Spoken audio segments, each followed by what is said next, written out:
رسول الله صلی الله علیه وسلم فرمایي تاسو د رمضان د میاشتې د برکتونو او رحمتونو نه خبر شوي نو ارمان به وکئ چې د کال 12 میاشتې په مونږ روژه وي. دا رونو د برکتونو او د رحمتونو میاشت ده. دا میاشت د عبادت میاشت ده. دا د الله د رضا میاشت ده. الله راضي کوي رونو مونږ له ښایسته شکلونه راکړل او بیا یې مسلمانان پیدا کړل، مونږ له ایمان راکړو. نبی کریم صلی الله علیه وسلم فرمایي ټول صحابه یې ځان ته جمع کړو او وی فرمایل چې په تاسو د الله د طرفه یوه لویه میاشت راله او فرمایي چې په دې میاشت کې یوه شپه ده چې د هغې عبادت د زرو شپو د عبادت نه بهتر دی. هغې ته لیلة القدر وایي. زما رونو روژه کې ډېر ډېر استغفار هم وایئ، ذکر کوئ. استغفر الله الذي لا اله الا هو الحي القيوم واتوب الیه. دا ډېر ډېر وایئ. که چاله دا نه ورځي صرف استغفر الله استغفر الله دا هم ویلی شي. حسن بصري له یو سړی راغی، وی ډېر زیات ګناهګار یم، وی استغفار وایه. بل سړی راغی، وی ډېر غریب یم، وی استغفار وایه. بل یو سړی راغی، وی صیب نارینه اولاد مې نشته، وی استغفار ډېر ډېر وایه. بل یو سړی راغی، وی خلک مې عزت نه کوي، وی استغفار وایه. بل یو سړی راغی، وی قرضدار یم یم، وی استغفار وایه. یو شاګرد ورته وی بل څه دې زده دي که دا یو ټکی دې زده کړی دی؟ ډاکټر له خو چې بیمار راشي یو له یو دارو ورکوي، بل مریض چې راشي هغه له بل دارو. دا له خو چې څوک راځي دا یو ټکی ورته ښایي استغفار وایه. حسن بصري رحمت الله علیه ورته ووی وی هغه شی ښیم چې الله مونږ ته قرآن کې ښودلی دی. قرآن کې الله په استغفار 7 وعدې کړي دي. 7 که ګناه دې زیاتی د الله نه بخښنه غوښتل غواړې استغفار وایه، الله به دې وبخي. که قحطي باران نه کېږي استغفار وایه، الله به باران وکړي. که مال دې نه وي، زامن دې نه وي، که څوک دې عزت نه کوي، بې عزته ګرځي په دنیا کې استغفار وایه، الله به درله عزت درکړي. نو استغفار ډېر ډېر وایئ زما وروڼو، ذکر کوئ، د قرآن مجید تلاوت کوئ. حضور پاک صلی الله علیه وسلم فرمایي چې دا د صبر میاشت ده. چا صبر وکړو نو په دې به هغه ته ډېر څه میلاو شي. دا د خیر ښېګړې میاشت ده یو بل سره، او الله د صبر کوونکو ملګری دی. یو بل سره خیر ښېګړه کوئ. خوا کې د یو غریب دی، د هغه د پېشمني وس نه کېږي، روژه ماتې وس نه کېږي، لږ غوندې امداد ورسره وکړه. بیا یو مشهور حدیث دی، رسول الله صلی الله علیه وسلم فرمایي وی آمین آمین آمین. صحابو چې تپوس وکړو مونږ خو دعا وانه اورېده، ستا آمین واورېدو. نبی علیہ السلام فرمایل وی جبریل راغی، وی چې په وړمبۍ پړوۍ ته وختم نو جبریل وی چې د چا مور او پلار وي او دی د مور او پلار داسې خدمت ونه کړي چې جنت پې وګټي نو خدای دې د خپل رحمت نه لرې کړي. ما وی آمین. د خپل مور پلار خدمت وکړئ، جنت پې وګټئ. که د چا مور پلار د خدای رحمت یې وګڼئ، او که د چا مور پلار نه وي نو قبر له ځئ. او بیا چې کله دویمې پړوۍ ته قدم کېښودو چې ستا نوم څوک واخلي او درود شریف پې څوک ونه وایي، الله دې د خپل رحمت نه لرې کړي. ما وی آمین. زما وروڼو زمونږ د خپل پیغمبر په مونږ ډېر احسانات دي. دا دین د هغه د برکته دی. دا دوه غټ نعمتونه دي، یو قرآن شریف، یو حضور پاک. نو درود شریف ډېر وایي، خاص کر د رمضان په میاشت کې خو بیا ډېر وایي. د جمعې په شپه هم د درود شریف د برکاتو ډېر ذکر راغلی دی. او دریم چې کله په پړوۍ مې خپه کېښوده چې چا د رمضان میاشت راشي او دې ځان په الله ونه بخي، نو دې د الله د رحمت نه لرې شي. ما وی آمین. داسې عبادت پکې چې ځان په الله وبخې. روژه دې ونیوه، دروغ پکې مه وایه، غیبت مه کوه، الله رضا کا، ډېر عبادت وکړه، تراویح کوئ، قرآن ختمونه پکې وکئ، ډېر ذکر کوئ. حضور پاک صلی الله علیه وسلم فرمایي روژهدار له دوه خوشحالۍ دي. یو چې کم وخت دی روژه ماتوي، دغه وخت کې دی خوشحالی. دویم خوشحالي دا ده چې د الله سره ملاقات کوي، نو دی به خوشحالی. بل د روژه ماتي وخت کې دعا کوئ، دغه ټیم دعاګانې قبلیږي. نو زما وروڼو د رمضان مبارکه میاشت شروع ده. دا میاشت د رب العالمین په انسانانو یو عبادت لپاره مقرر کړې ده چې هغې ته روژه وایي. د دنیا چې څومره مذهبونه او قومونه دي هغه ټول روژې نیسي. یهودیان هم روژې نیسي، عیسایان هم روژې نیسي، سیکان هم نیسي، او موږ مسلمانان هم نیسو. لیکن زمونږ او د هغوی د روژو په منځ کې بنیادی فرق دی. موږ روژه د الله د طرف نه یو نعمت ګڼو او د الله خصوصي رحمت ګڼو او د خوشحالۍ ذریعه ګڼو. او نور قومونه داسې نه دي. یهودیان روژې نیسي، هغې پکې تورې جامې واچوي او دغه میاشتې ګڼي. عیسایان روژې نیسي او هغوی په روژه کې چا سره خبرې نه کوي، خبرې بندي او ځان له ناست دي، چا سره ګډون نه کوي. زمونږ روژې داسې نه دي چې نه پکې تورې جامې شته. مونږ د عبادت او د ګټې یو ذریعه ګڼو، او نه زمونږ په روژو کې خبرې بندي، خبرې پکې کولی شي. روژه څه شی دی وروڼو؟ روژه 4 څیزونه دي. یو نیت دی چې سړی به نیت کوي، او 3 څیزونه داسې دي چې د هغې نه به ځان ساتي. د خوراک نه به ځان ساتي، او دویم د څښاک نه به ځان ساتي، او دریم چې د انسان د خپل کم خواهشات دي، جایز خواهشات، د هغې نه به سړی ځان ساتي. د دې 3 څیزونو نه ځان ساتل او نیت کول دې ته روژه وایي. که د یو سړي نیت نه د پښیماني نه واله تر ماښامه پورې مکمل پرهیز یې وکړو، نو روژه نه کېږي. لکه مثلا یو سړی د شپې وده دی او د پښیماني نه مخکې او دی ماسخوتن راویښ شو، ټوله ورځ یې په خوب کې تېره کړه، نیت یې ونه کړو، روژه یې ونه شوه. یا یو سړی په سفر روان دی، د روژې نیت یې نه دی کړی، نه یې خوراک وکړو، نه یې څښاک وکړو، نه خواهشات، روژه یې ونه شوه. د روژې لپاره نیت انتهایي ضروري دی. اوس نیت د خولې که څوک نه کوي، په زړه کې د نیت وکړي، دا هم کافي ده. زمونږ خلک په پښتو کې یا په عربۍ کې نیت کوي، دا ښه خبره ده. یا اکثر زمونږ دا ملګري وایي وبصوم غد نویت من شهر رمضان، سحر به زما د رمضان روژه. دې لږ ځان پوه کوي. بعضې خلک دې کې خطا کېږي.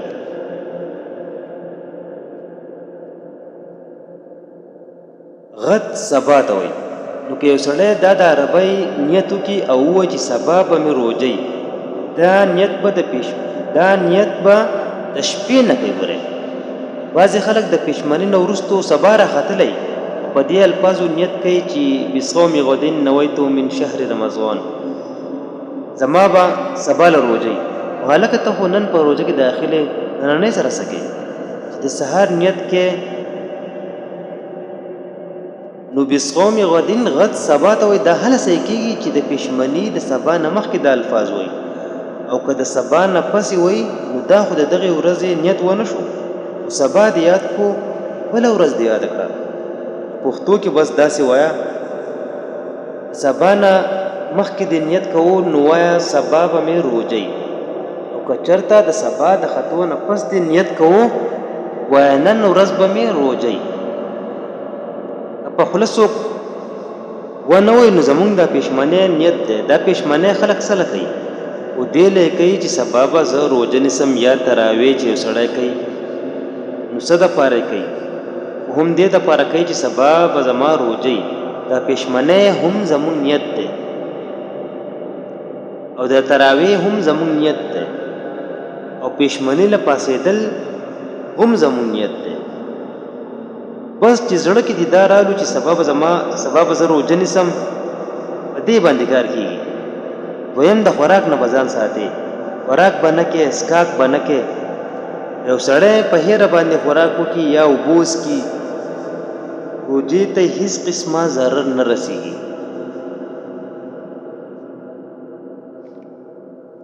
او که یو سړی په هیره خوراک او اسکاک کوي او بل ورته ګوري دویم کس پسې چل کوي وریادی به که نه به وریادی. نو علما لیکي که سړی کمزوری و یا بوډا و نو مه وریادوه. پرېږده الله ورله هیره پیدا کړه چې خوراک او اسکاک وکړي. او که سړی بوډا نه و ځوان زلمی مضبوط و ورته یاده کړه چې وروره ستا خو روژه نه ده. یاد بشي ورته خوراک او اسکاک به پرېږدي. دویم خواهشاتو نه ځان ساتل. زما رونو قرآن شریف کې چې ما کوم آیت ولوستو په دې کې رب العالمین فرمایي چې ما په تاسو روژې فرض کړې وې وما کتب علیکم الذین من قبلکم لکه ستاسو نه مخکې چې څومره قومونه وو په هغې مې روژې فرض کړې وې. دا د حضور پاک د مکې مکرمې نه مدني شریفې ته د هجرت نه مخکې روژې وې. رمضان نه وې. 3 ورځې ایام بیض ورته وایي. 14مه 14مه 15مه دا مخکې فرض وې اسلامي قمري میاشتو او یو د عاشورې روژه وه او یو د عرفې. په هره میاشت کې د دې ورځې نو 12 یا 36 دا شوې او عاشورا او عرفه یو ځای که نو 38 شوې. نو دا 38 روژې د حضور پاک صلی الله علیه وسلم د هجرت د مدینې نه مخکې په مسلمانانو فرض وې. دا به یې نیولې. په هغې کې یو سړي له اختیار و که چېرته فدیې ورکوله او که روژه یې نیوله. فدیې ورکوله او که روژه یې نیوله. یعنې یو سړی که به ټیک ټاک و او ځوان زلمی به او روژه به یې نیولی شوه بیا هم هغه له دا اختیار و. یاره که خوښه دي روژه نیسي او که د روژې په ځای فدیه ورکوي. حضور پاک مبارک چې کله مدینې شریفې ته هجرت وکړو نو دغه روژې منسوخ شوې. بس د رمضان روژې فرض شوې او یو انقلاب پکې دا هم راغی که مخکې به د چا وس کېدو او که به یې نه کېدو اختیار به ورله. اوس هم اوس هغه اختیار ختم شو.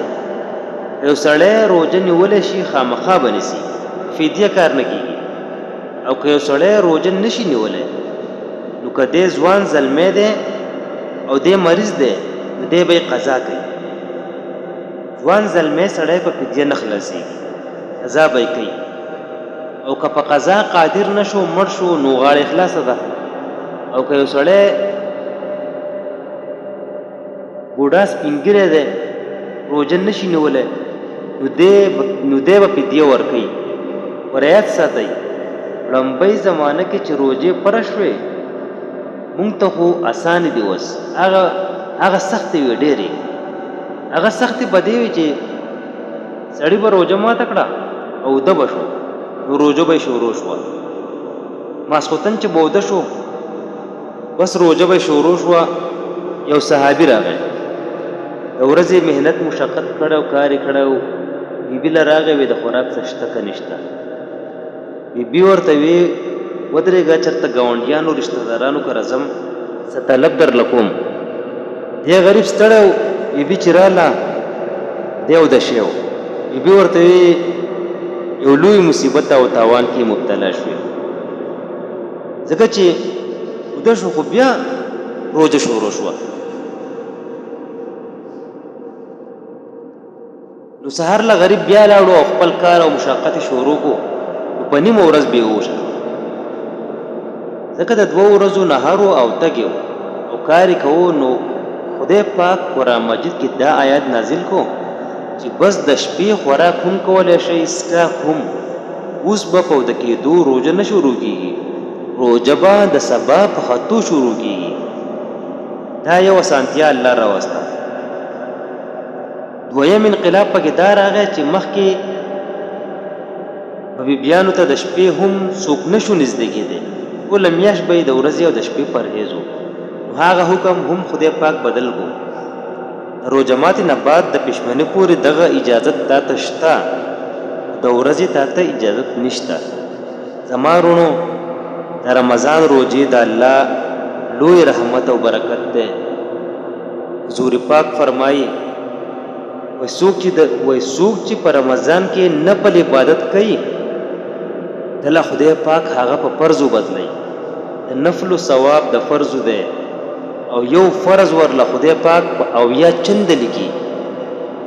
لکه 2 رکعاته نفل چې دی وکړي دومره ثواب یې وشو. لکه د رمضان نه بغیر چې دی 2 رکعاته نفل کړي، 140 رکعاته. نفل په فرضو او فرض په 1 بدلی. نبی اکرم صلی الله علیه وسلم فرمایي رمضان د میاشت د یو بل سره د خیر ښېګړې میاشت ده. یو بل سره خیر ښېګړه کوئ. او بیا فرمایي که چا روژهدار له افطاري ورکړه نو 3 انعامات دله خدای ورکوي. یو انعام دا دی ګناهونه خدای بخي. دویم انعام دا دی چې دا 60 به الله د جهنم د اور نه آزاد کی. دریم دا چې څومره ثواب د دغه روژهدار شوی دی دومره ثواب به الله دله ورکوي، د هغه به نه کمیږي. دا 3 انعامات دي. یو صحابي وایي د الله رسوله هر څوک خو بل له روژه ماتی نه شي ورکولی، غریبانان هم پکې شته. حضور پاک فرمایي چا بل مسلمان له یو ګوټ پی هم ورکړل، نیمه کجوره ورکړه یا یو ګوټ اوبه ورکړې، دا ثواب به خدای پاک هغه له هم ورکړي. او حدیث پاک کې راځي نبی علیہ السلام فرمایي وای د رمضان د روژو چې الله کم ثواب ورکوي، وای که انسانان په دغه ثواب خبر شو نو دوی به خدای ته چغې ووهي چې ټول کال روژې مقرر کا. دومره پکې ثواب او دومره اجر دی. حضور پاک فرمایي وای دا داسې میاشت ده چې وړاندې رحمت دی او دا منځي مغفرت دی او اخر د اور نه آزادېدل دي.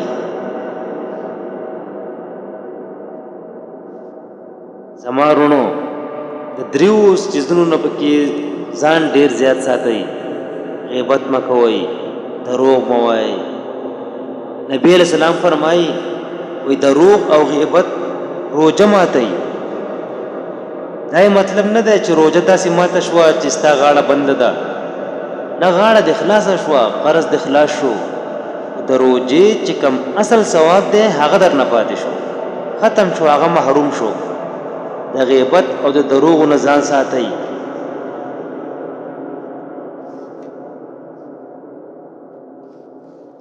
ډېر پکې د قرآن پاک ذکر وکئ، تراویح وکئ،